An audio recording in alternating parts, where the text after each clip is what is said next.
went through and all of that. And so you may want to go back, right, and look at what the comments look like as it relates to what we're talking about. And there'll probably be even more enlightenment there. Hebrews chapter 3, verses 1 through 6. This is the New International Version. Therefore, holy brothers and sisters who share in the heavenly calling, who share in the heavenly calling, that's important. Fix your thoughts on Jesus, whom we acknowledge as our apostle and high priest. He was faithful to the one who appointed him, just as Moses was faithful in all God's house. Jesus has been found worthy of greater honor than Moses, just as the builder of a house has greater honor than the house itself. For every house is built by someone, but God is the builder of everything. Moses was faithful as a servant in all God's house, bearing witness to what would be spoken by God in the future. This is verse 6. But Christ is faithful as the Son of God's house. We are his house, if indeed we hold firmly to our confidence and the hope in which we glory. That's Hebrews chapter 3, verses 1 through 6. Just as a reminder, let's answer the question, why spiritual gifts? Why are we studying this? Why at this time do we find it important to have this kind of a conversation? Well, I do believe that God's timing is always right. I don't think that God makes a mistake even in revelation, right? When he reveals and the timing in which he reveals to us. And we are at a point now, especially coming out of the pandemic, COVID-19, and all of the consequences thereof. We're at a point now that perhaps we need people operating in their purpose, in their gift around the church. Now, probably as much as we have since the first century when Pentecost happened. The church is, and not to sound doom and gloom, sky falling, but the church is under tremendous pressure now. There's a lot of fracturing happening. People are walking away from the church. And just honestly speaking, people don't see the relevance of the church. And even more so the Black church, because of the propaganda from within and from within our community and without. Make no mistake of the importance of the Black church in the Black community. We are the last bastion of an institution that is owned by Black people. At least most of us. Some of us have already sold out. And so the propaganda is real that the Black church has lost its relevance, and Black church doesn't do for the people like it do. We're still doing the same things. We're still relevant for the life of the people, and so we at a point now that we ought to need to take the notion of spiritual gifts seriously. We all come to the table with spiritual gifts. We say spiritual gifts because it is the work of the Holy Spirit in our lives. We say spiritual gifts, right? Because it is the manifestation of God's grace. And Brother Fabian taught us today, grace and mercy. God's grace in us, right? For us, in us. But then we become the agents of that grace and mercy. And the way it is displayed and, and employed to help other people is through us allowing God to use us in the ways that God sees fit. in the very first time we had conversation about spiritual gifts together, the point was that the gift is not for me, not for you. The gift, however God chooses to manifest God's self in us and through us, is for the community. It is never such that for the reason that people should pat us on the back and tell us how wonderful we are. It is always to build up the community. Um, and so, and so, it's important. And let me give you a few reasons why. This discussion, these discussions are important because the spiritual gifts are critical to the health of the faith community. In fact, if we are not operating in the gifts, using what God has given us to be a blessing to others, then we might just end up closing our doors because God never intended for this institution to be internally centered. God always intended for us to go out, right? That's why Jesus gave that command when he was on his way to ascension back to the right hand of the Father.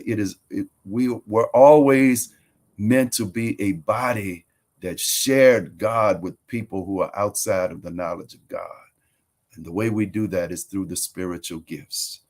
The gifts, understanding the gifts it's important because it's the only thing that God has given us, such that, to use contemporary church terms, such that we can all operate in excellence, that we can fulfill our purpose, right? To the fullest extent. We can't be everything that we're supposed to be individually and as a collective unless we are fulfilling our purpose. And we will talk about that a little bit before we leave tonight. So we are having these conversations so you will recognize, I will recognize, that we will recognize God's purpose, God's gift at work in us. And I would even go so far as to say that we are not narrowly confined to one gift at all the time, that God will use us in God's way, that God will use us in God's way, bring out particular gifts that we have for certain situations or certain seasons. This is the last one I would like to give you, or well, last two. We're having these conversations so we will know who is in the house with us. We are having these conversations so we will know who is in the house with us. The days are gone when it is left to the leadership to do all of the heavy lifting. A great example of that is, people will ask me about dreams. They want me to interpret their dreams. That's not my gift. I do not interpret dreams. I am not a discerner of dreams. You got to go to somebody with that gift, because just because I carry I wear the title of pastor, doesn't mean I have every gift. That's why we need you and the one who sits next to you and the one who is in your group, your circle. We need all of the gifts operating, because the leadership, we have, is it 13 now? So 14 people cannot carry the load of what our faith community needs and what it will take to lift us all. Can't happen. And so that's why you are important. You, the gift, that's why you are important, right? And so we need to know who is in the house with us. And where do we go when tonight we're talking about order and balance? Where do we go when we need the faithful ones who have the gift of solving problems? You are probably the one. But if you are sitting back there and you have not let us know, right? That's where you operate. Then that will be something that goes undone. To be honest with you, right? We will miss out. The thing won't happen. We won't be complete. We won't be the best that we could possibly be. This also helps, right? Because I've noticed over my years, and I've been doing this for nearly 25 years. So it's fair to say that I kind of know what I'm talking about. What happens is in local congregations, the ecclesia, we choose our friends to help us or our family members to help us. Uh, and you can kind of see it unfolding.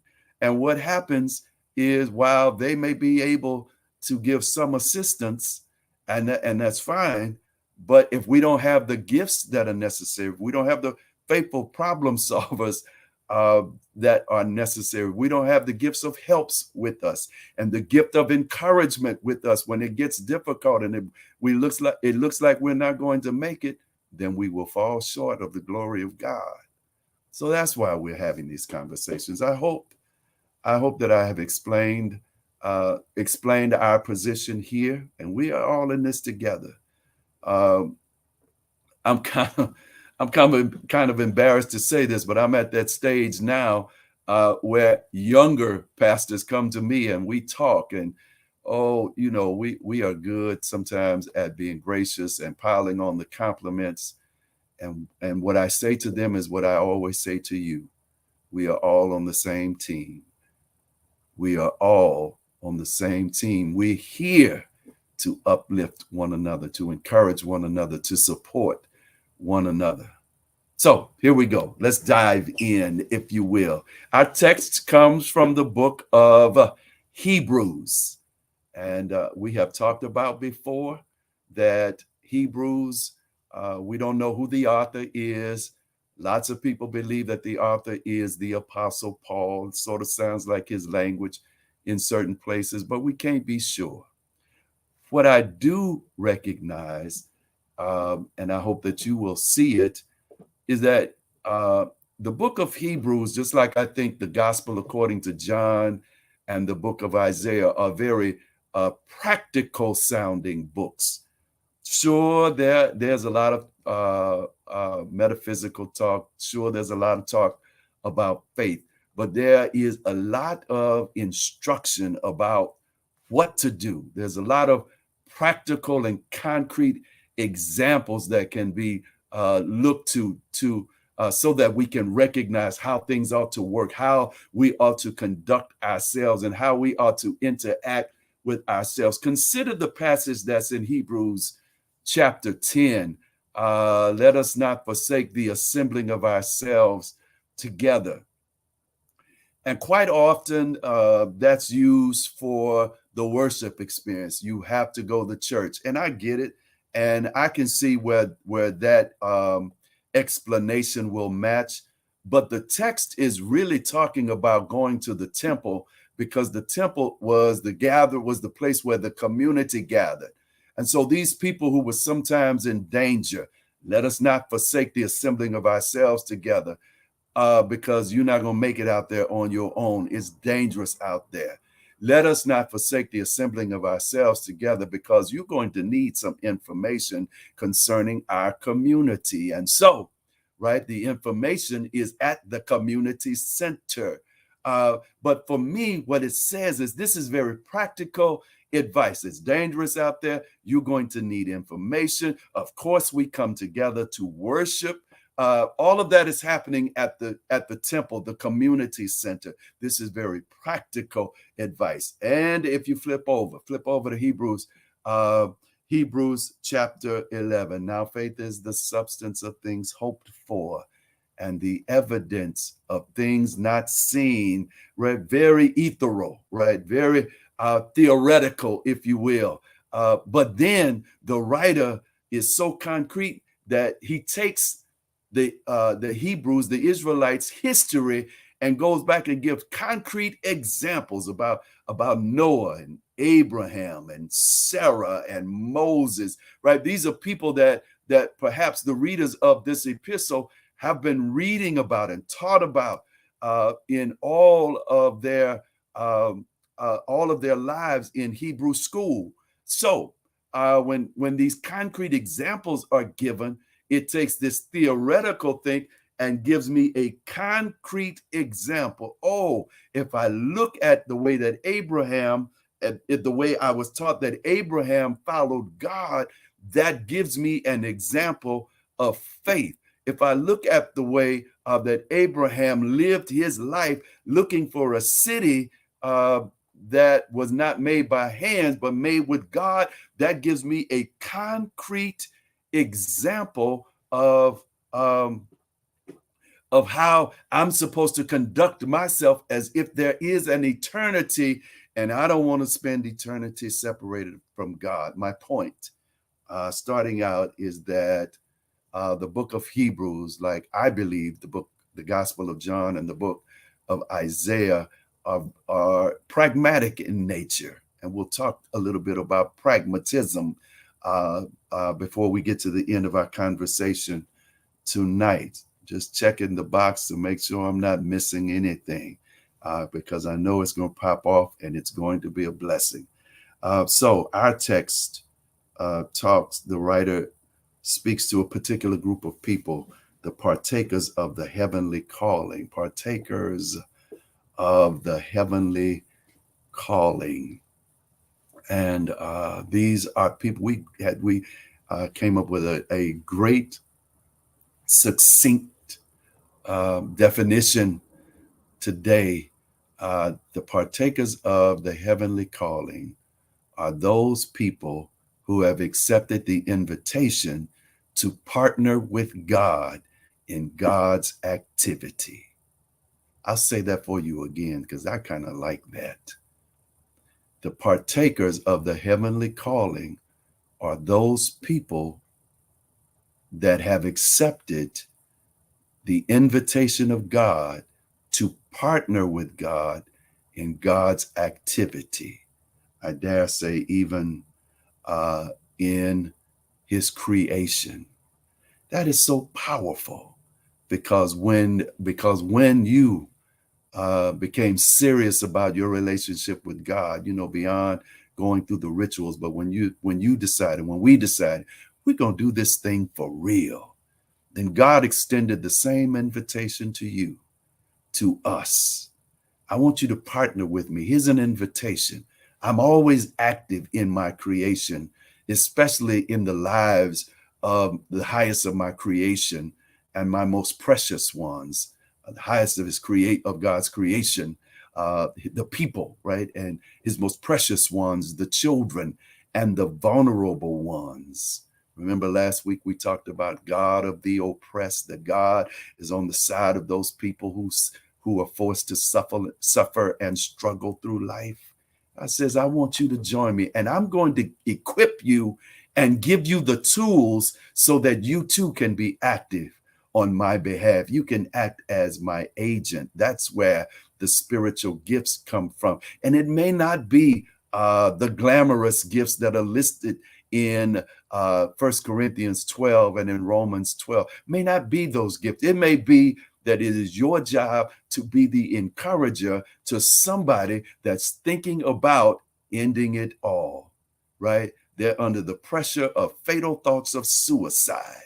One of the things that I teach ministers, and those who are in here should testify with me, that anytime God grants you the gift of and the opportunity to share God with people through preaching his word, teaching his word, through conversation, take it extremely seriously, because I remember when last name is Booth, Charles Booth. When Charles Booth taught, Charles Booth is an ancestor now, very serious. I mean, he was one of those preachers, but Booth said, always be aware that there may be somebody sitting in the back of the church while you are preaching, teaching, talking about God, that has said, I'm going to church today, and when I finish, I'm going home and kill myself. And so God uses you, the gift of the encourager, right? To let them know, no, you're not going to end it. You're not going to give up, because God makes a way for us, and whatever God uses you to say. And watch out, here is you, the gift of encouragement, blessing somebody and blessing the people of God.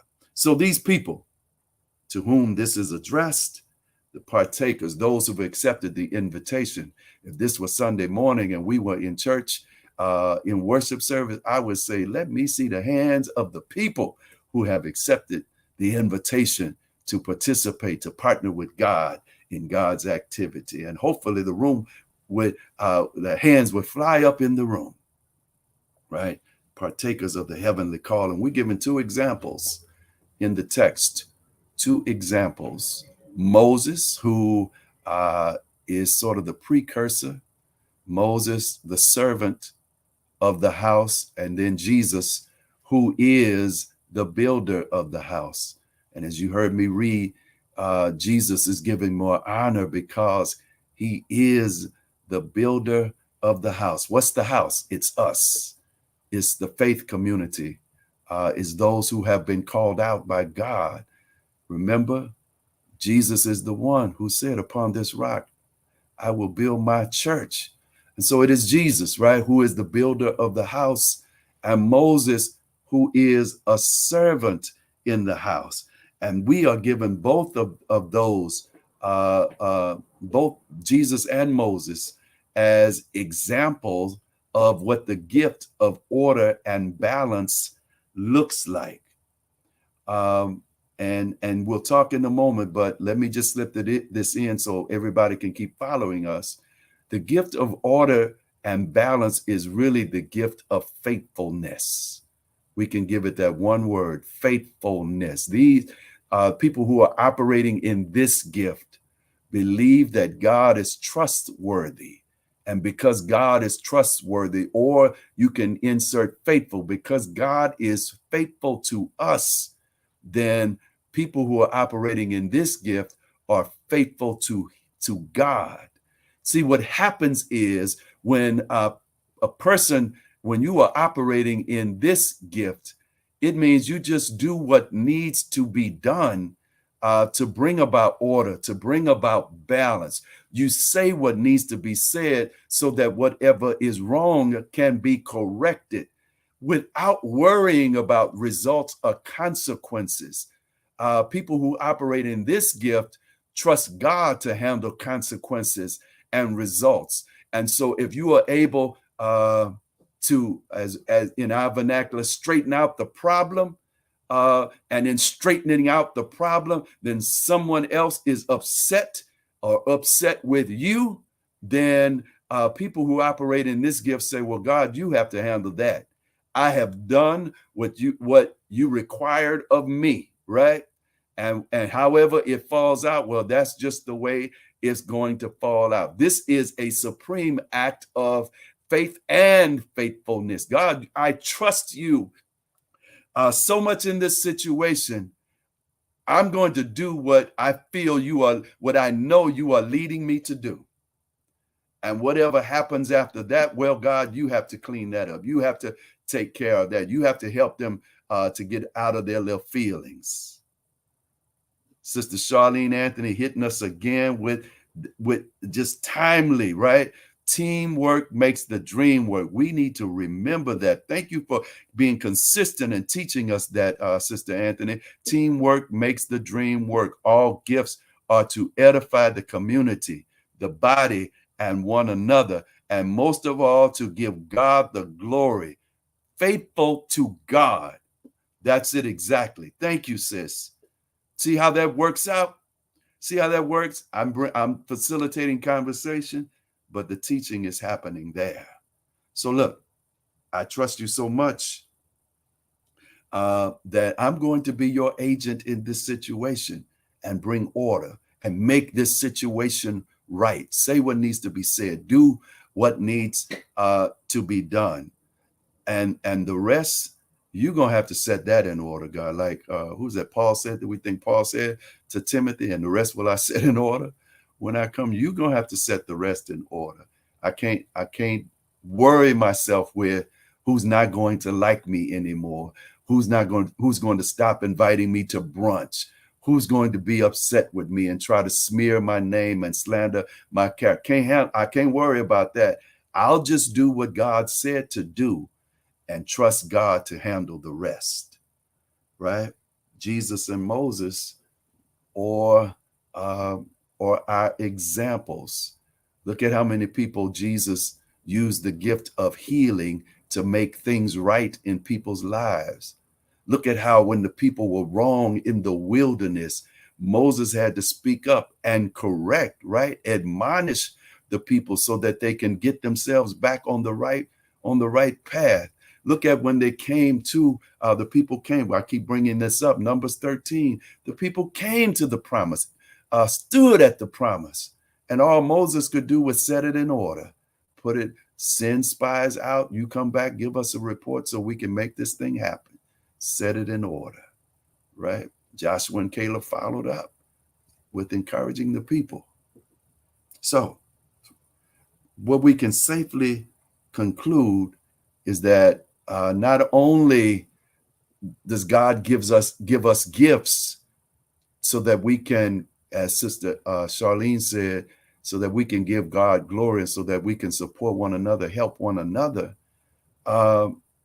We have to realize that this is an example of God expressing his love to us. And I dare say even through us, right? God's expression of love. Again, Jesus, the perfect example. What happened? God sent Jesus to this earth to make it right again, right? For God so loved the world, the one you learned in the early days of your Sunday school. John 3:16 said it. God sent Jesus to make things right. Your Sister Geraldine Gatlin on YouTube. Be faithful. Stir up the gift. Don't worry what others think. We are working for the Lord. Yes, exactly, sister. So, Moses and Jesus, sent by God, used the gift of order and balance to make the house, to put the house in order. We are the house, and the house is still standing. So what we need now, as I talked about much earlier, what we need is for the gifts to come forward. What we learned today in talking about Moses is that Moses did not build the house. Moses was a servant in the house. Moses was a gift in the house. And there were other gifts that were in the house, right? The Israelites, the Hebrew people, there were other gifts in the house to keep the house moving, to keep the house standing, even when the people failed God. And God said, okay, walk around in the desert, in the wilderness for 40 years. They still needed the gifts. They still needed the gifts of beauty, because remember, God said, I need you to build me a tabernacle, and I don't want my tabernacle to be raggedy. And so God brought those people forward with the gifts, with the skills to show us the gift, to use the gift of beauty.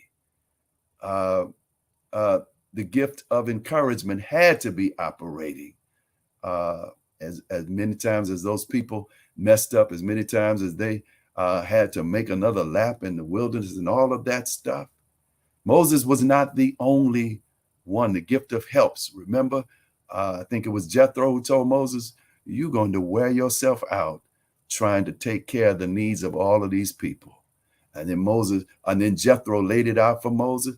Yeah, you need to get you some people to stand with you and to take some of this burden, some of this pressure off you. Other gifts had to come to the forefront.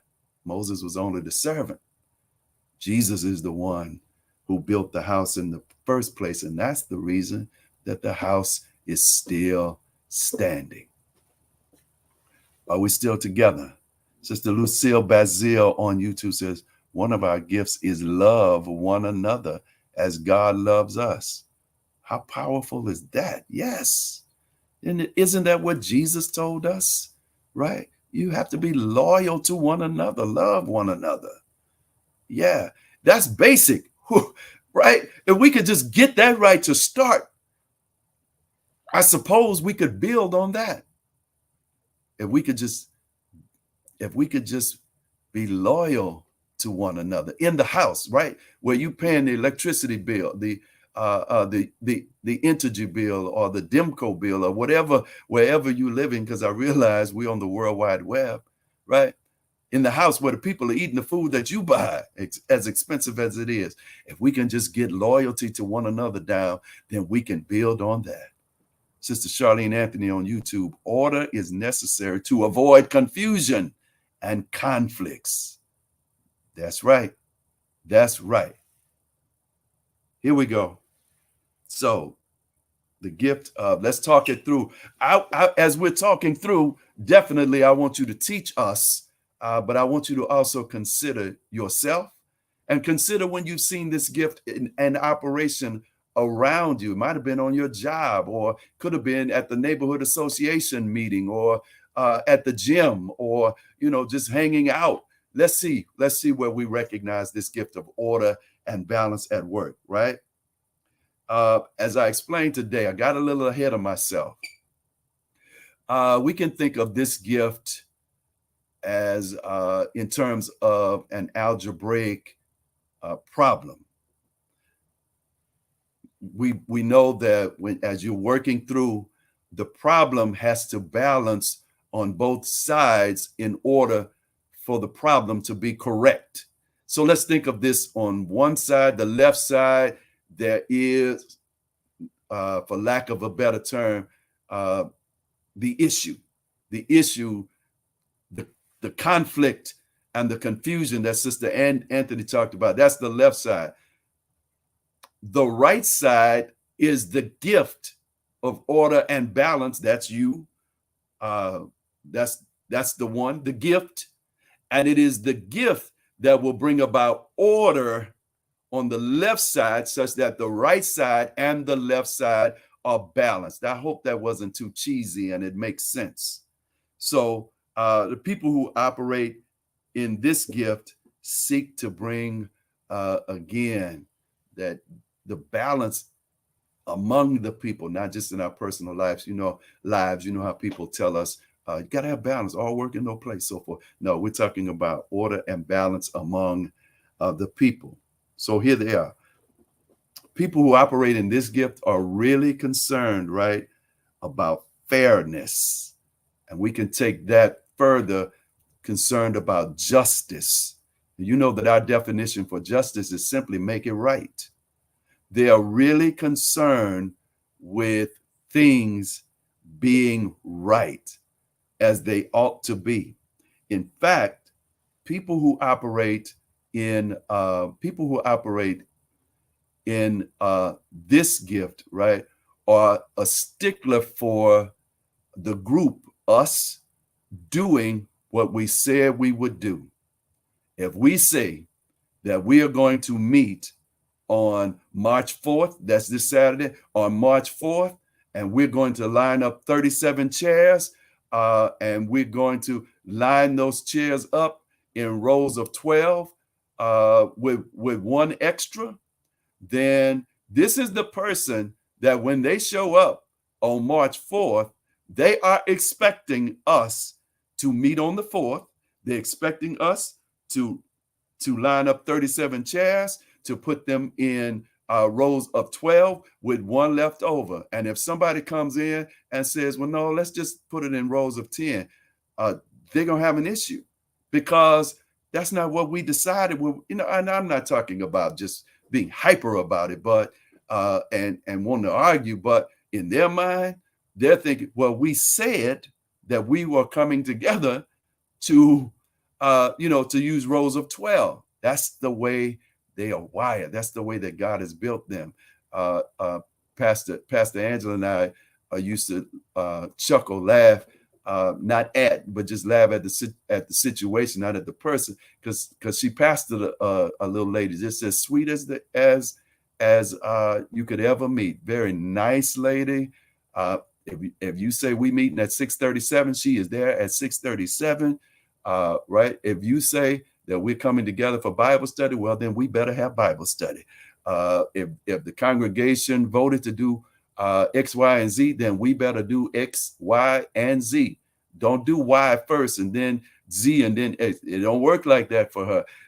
And she just had a real thing about her that this is what we said we were going to do. Let's do what we said we were going to do, right?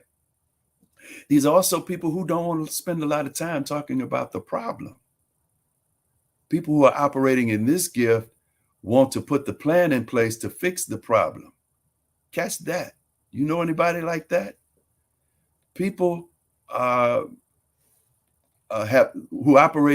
operating in this gift have little patience for the moaning and groaning and complaining, and they don't like me, and my life is going downhill, and it's not. No, they want to talk about, so how are we going to get you up from where you are? How are we going to get you out of that hole, right? And very little of that conversation. Okay, let's do it. You know people like that? Are you like that? Have you seen yourself impatient with somebody who has a problem, but they want to spend more time complaining about it than getting out of the situation? Is that you? When people are operating in this gift, their movements and their interactions, going back to the justice piece, their movement and their interactions, right, remind us of what we're all supposed to be doing. And for those of you who are taking notes, this is Isaiah chapter 1, verse 17. They remind us that we are all supposed to, according to Isaiah 1 and 17, learn to do good, seek justice, rebuke the oppressor, the bully in our language, defend the fatherless and plead for the widow, take care of the vulnerable. People who are operating in this gift, when they're making it right, they reminding us, well, that's what we're all supposed to be doing.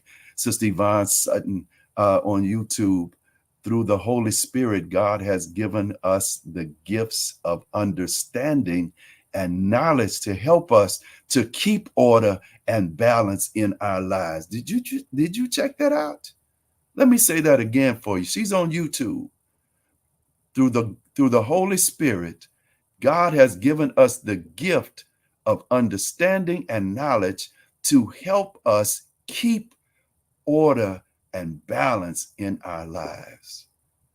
This sister's been thinking about this thing. I love it, right?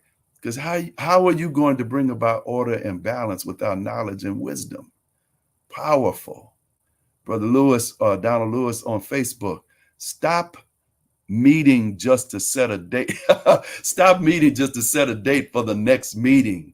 Yes, you see it. You see it, Brother Donald. People who are operating in the gift of order and balance have little patience of meeting just to meet. Yes, exactly.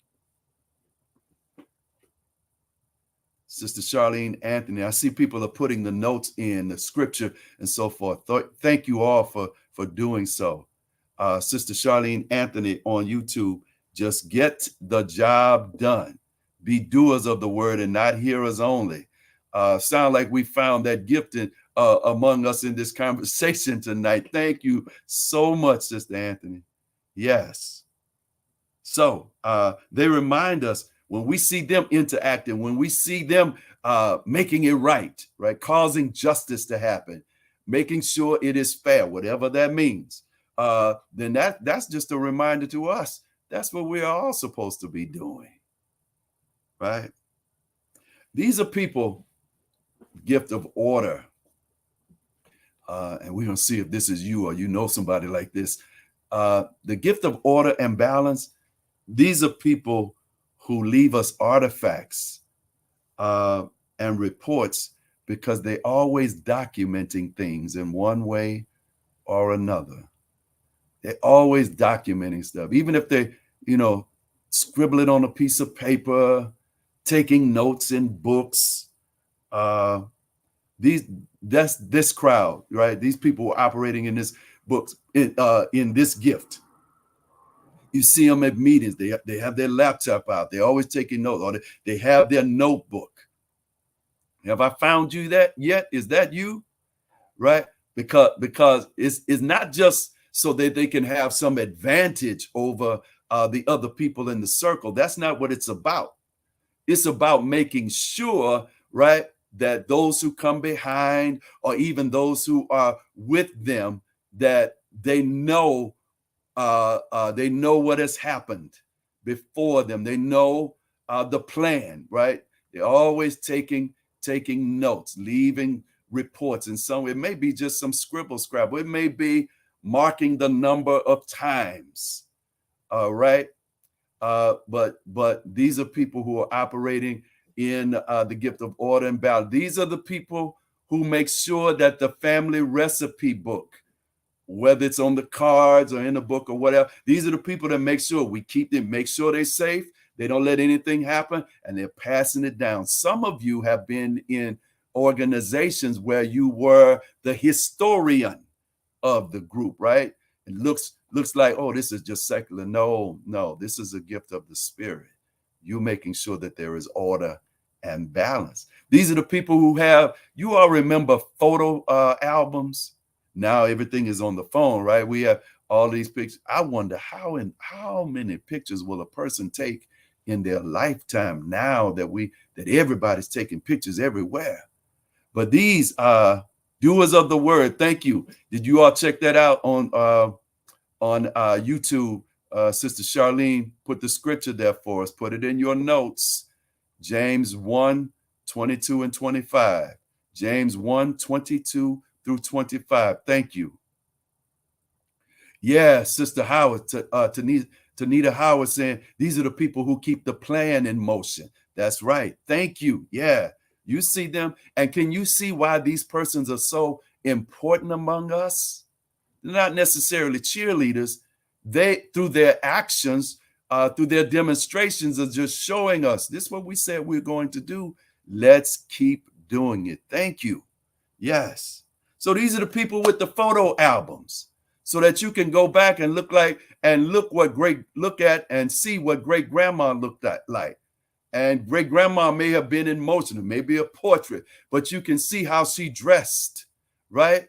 To show that you don't have to show all your skin to attract people to you, whatever the case may be. But these are the people who, they're going to have the artifacts. They're going to have the reports. I remember in the days immediately after Pastor Williams became an ancestor, and a lot of his books were around. And you look in the book and there'll be a little scrap of paper and maybe 1 or 2, 3 little points written down. And I thought, see, this is a sermon. He put his thoughts, if it were me, it'd be little thoughts. He put his thoughts together, said, okay, I'm gonna talk about the 1, 2, and 3, right? The next thing you know, you have this dynamic sermon, artifacts, or there'd be notes written in books. I'm that type. I want the hard copy of the book. And if you look at the books on these shelves behind me, or when I've been reading books, or when I'm reading an article, you can see in the margins, I'm taking notes. I'm writing in along the edges of the book. That's artifacts, so that when somebody comes behind me, they will know what we were thinking about, what we were talking about. If I showed you, I wish I had the articles I was reading for this lesson. You can see I've underlined stuff. I've written in it. So somebody's going to come behind me and look and see all of the articles. Look at what they were talking about. Yeah, that's how that works. These are people who we can count on to keep the artifacts and the reports for us. Do you see yourself yet? Are you the one with the family albums? Because everybody has a cell phone now. They were going to throw those albums away, but you said, we can't throw that away. Are you the one with the recipes? You have the recipe cards or the recipe book? Or you just know how to do it because, an elder taught you and now you teach? Are you that one? Right? Facts and records are important to these people. That was just our conversation there. Facts and records are important, but people who operate in order and in balance help us to embrace change, because reality is extremely important to them. People who operate in the gift of order and balance help us to embrace change, because reality is extremely important. And sometimes they can appear so rigid, uh, uh, and so not silly, that they'll hurt your feelings a little bit, but they mean well, and it's all done in love. You know, we want to be stuck at a thing, and they will bring out reality. Can't you see that's not working anymore? And so, you know, we have to be able to adjust, to change. We don't like it, and we have to be pulled along, kicking and screaming. Uh, but but in love and in the operation of the gift of order and balance, they want us to see reality of the thing. That's not working for you, dear heart, right? You keep taking his calls or her calls and letting them come and do and use you and then go on about their business, and you wonder why you always crying. They'll have that conversation with you, right? That's not working for you. This is the reality of the situation. Sometimes, man, when I am uh, just in the mood to really get under people's skin. I know you didn't know I would do that because you think I'm so heavenly. Just joking. But and I will point out the reality, and they will give me the but statement. You know, but so and so, and I will just repeat what I said. And we'll go through 4 or 5 of these things, right? But so and so, and I just repeat what I said. But that doesn't work for you. But that doesn't work for you, right? Until finally I get on under their skin and they just walk away from me, or they say you right, but they really don't mean I'm right, right? Because reality is important to people who operate in the gift of order and balance. You're putting that nail in the wrong place. But I measured you putting that nail in the wrong place. But the measurement say, but you putting that nail in the wrong place until finally they put the nail in and the thing doesn't work. You're putting that nail in the wrong place because reality matters. People who operate in this gift, right? People who operate in this gift, their presence, their activity, their demonstration of what God has them doing, um, it is a reminder for us of divine order, that God does everything in order. Uh, people who operate in the gift of order and balance, right? They are the image of all things work together for good for those who love the Lord and are called according to his good purposes. Uh, People who operate in this gift, right? Things might go wrong, but it does not ruffle them too much. They're kind of steady, right? Or even if they are upset, they try to maintain a level head because they just believe that everything works in divine order. I want you to check that out. Reality is extremely important, and people who operate in this gift, you will hardly see them running around like their hair is on fire because they believe that everything operates in divine order. So we are off course a little bit. God will make a way for us to get back to it. So things didn't go our way that time. Well, we got another time. That's their kind of thinking. Sister Daisy Johnson on YouTube says there are so many Christians in church that have never used, that has never used, that has never, I'm assuming, never allowed themselves to be used by God. There's so many Christians, help correct me if I'm wrong, Sister Daisy. There's so many Christians in church that have never allowed themselves to be used by their God. So true. So true. That's why we're having these conversations. Sister Lucille Bazille on YouTube emphasize respect. Respect the key. Respect is the key to one another. Respect is the key to one another. I'm assuming interacting, getting along, as your mom and them would say, getting along with one another. Yes. Yes. So as we mentioned earlier, these are the people who are the picture of faithfulness. Yeah, thank you, Sister Daisy. Don't let God use the gifts that was given to them. Exactly.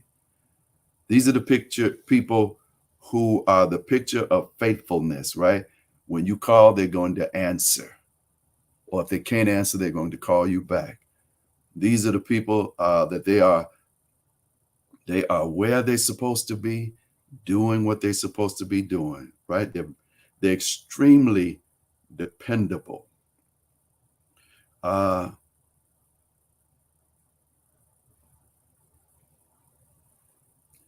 Jesus is a great example of that. If you want scripture, read all of John 17. Those of you who go back and really study this thing, but particularly pay attention to verse 4.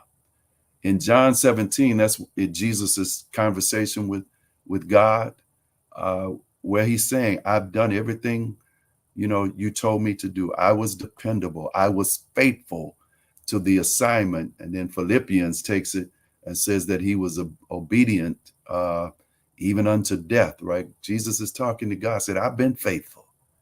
I was dependable. I did everything that you told me to do." And I know that we like to say that we are not perfect, but wouldn't that be a great testimony in your prayer life? God, today, let's just start with one day.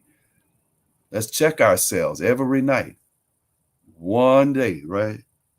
Every night. And say, "God, I did everything you told me to do today. Everything I felt like I knew you wanted me to accomplish this day, I did it." And imagine if we start stringing those days together, and then the day turns into a week, a month, a year, right? Every night in our closing rituals for the day, or prayer time, whatever you call it. Today, God, I did everything you told me to do. I did this, this, this, and this. Imagine if we start stringing that together as a community. So Jesus is a perfect example. Some time ago, and I'll bring this book up again. I don't have a copy near me. It's a book called Barracoon, old book, Barracoon, written by Zora Neale Hurston, where she interviews a man named Casula Lewis. Casula Lewis, who was, on the Clotilda, the last slave boat that we know came to America. So Zora Neale Hurston, recognizing how she's supposed to respect the elders, she asked him to talk about himself, but he didn't start with himself. He started talking about his grandfather, and then he started talking about his father before he even got to himself. And she interrupted him, thinking that he misunderstood her, and said, "No, I asked you to tell me about yourself. Tell me about your experience in Africa." And he stopped and said, do you let the mouse run the house? In other words, what he's saying to her is, everything has to be done in order. And I can't talk about me until I respect divine order and talk about my grandfather first. Genealogy is the word for that. Until I give you my genealogy, that's order. That sounds funny to your ears because it's the direct opposite of Western philosophy, of the way we're taught to think in this Western world. Because in the Western world, genealogy is not important, but individualism is important. But order, right? Divine order keeps genealogy at the forefront. Why do you think that Matthew starts his gospel by talking about Jesus's ancestors or bringing up Jesus's genealogy? So, order, right? I said that this is pragmatic in nature. I hope we're still together. Is this still working? I'll push to a close because I see we're coming up on an hour, but I really appreciate you all teaching us tonight. The gift of order and balance is closely tied to an area of philosophy called pragmatism. Pragmatism. And it's very easy. Pragmatism says what is right is what works. It's just that easy. I mean, people write papers, people write books about pragmatism, but in essence, it means what is true, or what is right, what is true, what is right is what works. Pragmatism. And you probably have heard of some of the names of the philosophers of pragmatism. William James is thought to be the father of pragmatism in the early 20th century. Then there's a guy named John Dewey that I'm sure you educators, you know that name because he was really big on lab schools. John Dewey is really big in education. But then you have some contemporary names. Eddie Glaude, those of you who watch MSNBC in the Morning Joe show, Eddie Glaude is always on that show.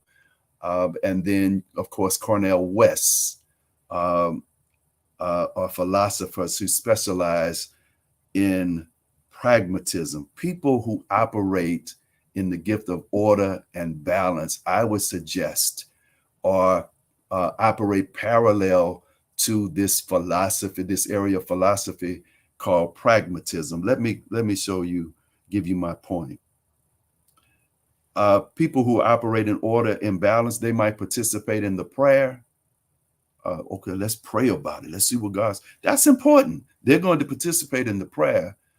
But when amen is said, when Ashe is said, then they're going to ask, okay, so what we're going to do? We have to do something. It's not just about prayer. Remember that bad sister, Fannie Lou Hamer. Remember Fannie Lou Hamer is famous for saying that you can pray all you want, but this is my, not a quote, but kind of saying it. You can pray all you want, but sooner or later you have to get off your knees and do something. God is not just going to drop it in your lap. She said that in a speech at a mass meeting, right? Fannie Lou Hamer probably operated in the gift of order and balance. It wasn't just about praying. It was also about doing, taking action, making things happen.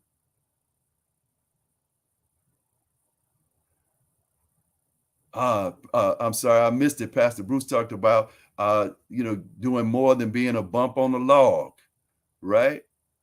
Got to be more than just a bump on the log. Fits right in what we're talking about now. People who operate in the gift of order and balance, they'll come to the meeting like Donald said, but that meeting better lead to some action, because these are the people who are about getting things done. Can you see why we need this gift to come to the forefront? I used to when I was younger, I used to complain. I'd get upset because it seemed to me that in our iteration of church, right, in the Black church, we were so slow about getting things done. Quick to pray, but slow about getting things done. So we need this gift to come to the forefront to remind us, hey, let's make it right. Hey, let's make sure it's just. Let's make sure it's fair. Let's get it done. That's why this gift is important for us, right? They might tolerate theory. That's the grand ideas. They might tolerate the ideas, but sooner than later, we have to put these ideas to work. This is James chapter 2. Charlene brought up the book of James earlier. James chapter 2, verse 26. You already know it. Faith without works is dead. These people who operate in the gift of, or they are the gift of order and balance, right? That might be their theme scripture. Faith without works is dead. Finally, this. Those who want to look further at this, I'd advise you check out Ruth in the book of Ruth. Check out Ruth. Ruth is a prime example of the gift of order and balance. Remember all of the tragedy that happened and so forth. And Ruth just made sure she was faithful to Naomi. Ruth was faithful to God, even though she wasn't a believer at the time. Uh, uh, Ruth was faithful to follow instructions when Naomi gave her instructions. Just a real image, if you will. Check the sister out. Look at Ruth for an example of what order and balance looks like. You've probably been looking in the mirror and looking at yourself. I appreciate every one of you for teaching us tonight, for making sure we get the scriptures in the chat box, for helping us. Thank you so much. Sister Evelyn Mitchell's mother, her name is Dorothy Moore, who's a member of our church, transitioned to be with the Lord. She's been ill for some time, but we're not quite straight yet on the funeral arrangements. But as soon as we have them, we'll be sure to let you know. Here's a comment from Brother and Sister Stewart. Jesus was the perfect example of order. We remember before he fed the multitude, he commanded them to sit down. Exactly. Order. Thank you. Thank you so much for teaching us that. That's right. Yeah, I really appreciate when you guys start thanking me for the lesson. But we in this together. Thank all of us, right? This is us in here building, right? And right now we're at the point that this is not just about conversation. Now we recognize, okay, this is my purpose. This is what I'm supposed to be doing.